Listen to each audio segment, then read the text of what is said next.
Hello दोस्तों। आज हम सेकेंड क्लास में आ चुके हैं। जैसे कि हम लोग पिछली कक्षा में पढ़े थे कि इंटरनल कंबस्टन इंजन और एक्सटर्नल कंबस्टन इंजन। तो पिछली कक्षा में हम लोग इंटरनल कंबस्टन इंजन और एक्सटर्नल कंबस्टन इंजन में पढ़े थे कि इंटरनल कंबस्टन इंजन में ईंधन का दहन इंजन के अंदर होता है, सिलेंडर के अंदर होता है। और एक्सटर्नल कंबस्टन इंजन में ईंधन का दहन सिलेंडर के बाहर होता है। यही हम पहचान करेंगे इंटरनल कंबस्टन इंजन से और एक्सटर्नल कंबस्टन इंजन से। तो इस क्लास में हम ये हमारा सेकेंड क्लास है। इस क्लास में हम इन दोनों का अंतर रखे हैं। बहुत ही एक शॉर्ट फॉर्म में रखे हैं, इसको समझने में बहुत ही आसान होगा। और इस प्रकार से हमारा ये अंतर है जो कि मैं पहले से लिख के रखा हूँ क्योंकि टाइम वेस्ट होता है। तो हम लोग पढ़ेंगे, ये हमारा ये बाह्य दहन इंजन है जिसको एक्सटर्नल कंबस्टन इंजन बोलते हैं। ये हमारा इंटरनल कंबस्टन इंजन है जिसे अंतर दहन या आंतरिक दहन इंजन बोलते हैं। क्रमवार बिंदु से मैंने इसको लिखा है। देखिए, सबसे पहले दहन की स्थिति जो हम पिछली क्लास में चर्चा किए थे कि बाह्य दहन इंजन में ईंधन का दहन इंजन से बाहर होता है, सिलेंडर से बाहर होता है। हम उसकी मतलब क्लासिफिकेशन कैसे किए थे, दहन की स्थिति पर यानी जलने के आधार पर। इंटरनल कंबस्टन इंजन में जैसे हम फ्यूल डीजल या पेट्रोल को जलाते हैं, कहाँ, इंजन के अंदर जलाते हैं। लेकिन हम बाह्य दहन इंजन में जैसे कि हमारा कोल इंजन होता है, स्टीम इंजन होता है, तो हम हमारा कंबस्टन चेंबर कहाँ होता है, बाहर होता है। तो बाहर से हम जलाते हैं, जो भाप वगैरह बनता है वो कहाँ आता है, हमारे सिलेंडर ब्लॉक में आता है, सिलेंडर में आता है, चेंबर में। ठीक। तो दहन की स्थिति में इसमें ईंधन का दहन इंजन के बाहर होता है बाह्य दहन इंजन में, और अंतर दहन इंजन में, इंटरनल कंबस्टन इंजन में ईंधन का दहन इंजन के अंदर होता है, यानी कि सिलेंडर के अंदर होता है हमारे इंटरनल कंबस्टन इंजन में। ऊष्मा का स्थानांतरण, बाह्य दहन इंजन में ऊष्मा पहले एक माध्यम जैसे पानी या भाप को दी जाती है। यानी ऊष्मा, हीट ऊष्मा किसको दी जाती है, जो हमारा पानी या भाप होता है, पहले उसको एक माध्यम के को दी जाती है जो हमारे इंजन में जाता है, फिर क्या करता है, पिस्टन को वर्क करने के लिए काम करता है। और इंटरनल कंबस्टन इंजन में ऊष्मा सीधे कार्यरत गैसों को मिलती है। तो इसमें समझने वाली बात यह है कि क्या बोल रहा है कि इंटरनल कंबस्टन इंजन में ऊष्मा सीधे कार्यरत गैसों को मिलती है। यानी जैसे अंतर दहन इंजन में हम डीजल या पेट्रोल को जलाते हैं, तो पेट्रोल या डीजल को जलाने के लिए हमको ऊष्मा की जरूरत होगी, इसके बाद हम उसको जलाएंगे। तो इसको सीधे ऊष्मा कार्यरत गैसों को, यानी कि पेट्रोल या डीजल को, रासायनिक ऊर्जा, ऊष्मा सीधे कार्यरत गैसों के, यानी ऊष्मा सीधे पेट्रोल और गैस को मिलती है।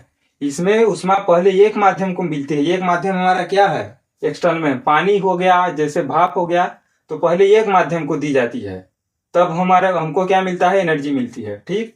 अब ये क्या है, कार्य द्रव, वर्किंग फ्यूल। वर्किंग फ्यूल क्या है, कार्य द्रव जैसे भाप।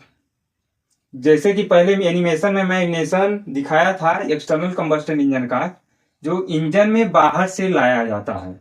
और इंटरनल कंबस्टन इंजन में कार्य द्रव यानी फ्यूल दहन के लिए इंजन में आता है। इसका क्या राज की बात है कि हमारा जैसे ये क्या हुआ, ये मान लीजिए हमारा ये क्या है, सिलेंडर है। ठीक, सिलेंडर ब्लॉक है। ये हमारा क्या हुआ, पिस्टन हुआ। सॉरी, ये गलती बन गया। ये हमारा ये क्या है, पिस्टन है। ये हमारा जो है पिस्टन है। तो हम क्या करते हैं कि यहां से मेरे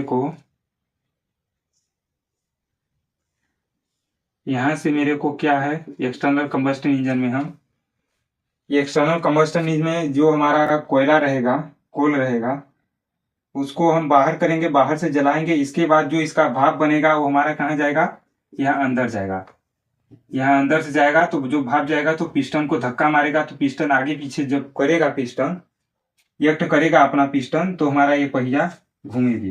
ये क्या हुआ कि मतलब जो हम कार्य द्रव हमारा जैसे भाप है, उसको बाहर से लाए, फिर हमारे अंदर गया। ठीक। क्या हुआ कि कार्य द्रव जैसे भाप को इंजन में बाहर से लाया जाता है।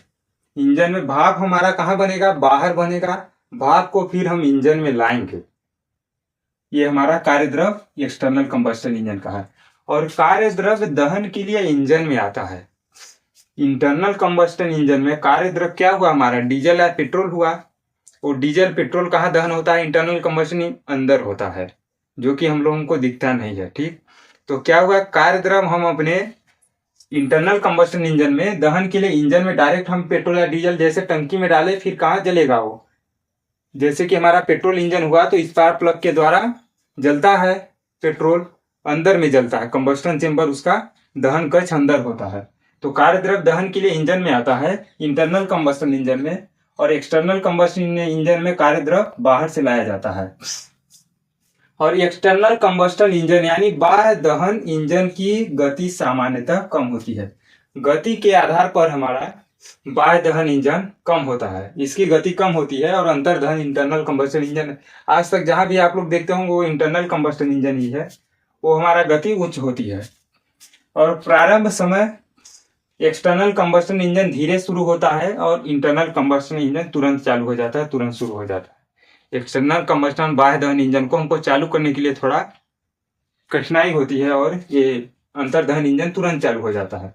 रखरखाव यानी मेंटेनेंस, बाह्य दहन इंजन का अधिक जटिल है, रखरखाव इसका एक्सटर्नल कंबस्टन इंजन का अधिक जटिल है, और अंतर दहन इंजन का तुलनात्मक रूप से सरल है। और उदाहरण हमारा पहले भी वीडियो में मैं जो हमारा क्लास 1 में चैप्टर 1 का क्लास 1 लिए थे, तो उसका उदाहरण हम ज्यादा दिए थे भाप इंजन का, जैसे बाह्य दहन इंजन का भाप engine, Stirling engine, locomotive engine, क्या हमारा है एक्सटर्नल कंबस्टन इंजन है। और ये अंतर्दहन का पेट्रोल इंजन और डीजल इंजन है, गैस इंजन है। और दक्षता एफिशिएंसी जिसको बोलते हैं, दक्षता क्या है, बाह्य दहन इंजन की कम है और अंतर्दहन इंजन की, इंटरनल कंबस्टन इंजन की अधिक है। क्यों इसकी बाह्य दहन इंजन की कम है, क्योंकि हम यहाँ क्या पढ़े थे, कार्य द्रव जैसे भाप, कार्य द्रव को इंजन में बाहर से लाया जाता है, इसलिए इसकी दक्षता कम हो जाती है, और अंतर्दहन में ऊष्मा सीधे उपयोग होती है, यानी कार्य द्रव दहन के लिए सीधे इंजन में आता है। दक्षता ज्ञात करने के लिए हम यहाँ सूत्र लिखे, ईटा बराबर आउटपुट गुणे 100 बटे इनपुट, इससे हम दक्षता निकालते हैं। आकार और वजन, एक्सटर्नल कंबस्टन इंजन का आकार बड़ा और भारी होता है, और इंटरनल कंबस्टन इंजन का आकार छोटा और हल्का होता है। आप लोग वीडियो रोक के पूरा लिख सकते हैं। और हम क्रमशः सभी जो हमारे चैप्टर है, जो भी हमारे सिलेबस में है टेक्निकल एग्जाम की, खासकर मैं ड्राइवर एग्जाम के लिए इसको लेके चल रहा हूँ, और जो भी मैकेनिकल की तैयारी करते हैं उनके लिए भी बहुत अच्छा ये चैप्टर है। और मैं एक प्लेलिस्ट बना के क्रमशः सभी वीडियो को डाल दूंगा, 1 नंबर 2 नंबर इस टाइप से। आप लोग जो भी वीडियो देखिएगा शुरू से लास्ट तक देखिएगा, इसलिए कि आप लोगों को तभी समझ आएगा। अगर 20 का टॉपिक आप लोग लेते हैं तो फिर आप लोगों को समझ नहीं आएगा, क्योंकि आप लोग डाइवर्ट हो जाएंगे। और हाँ, अगर वीडियो आपको लगा कि आपके काम की चीज है तो लाइक, सब्सक्राइब और शेयर जरूर कीजिएगा। शेयर उसी को कीजिएगा जो तैयारी कर रहा है। अब कॉमेडी देखने वाले को भेज दोगे तो वो क्या करेगा देख के, ठीक। तो आप लोगों को इतना ध्यान में देना है। और रही बात कि मैं रीजनिंग और मैथमेटिक्स का भी क्लास लूंगा, तो आप लोगों को थोड़ा मेरा सपोर्ट करना है।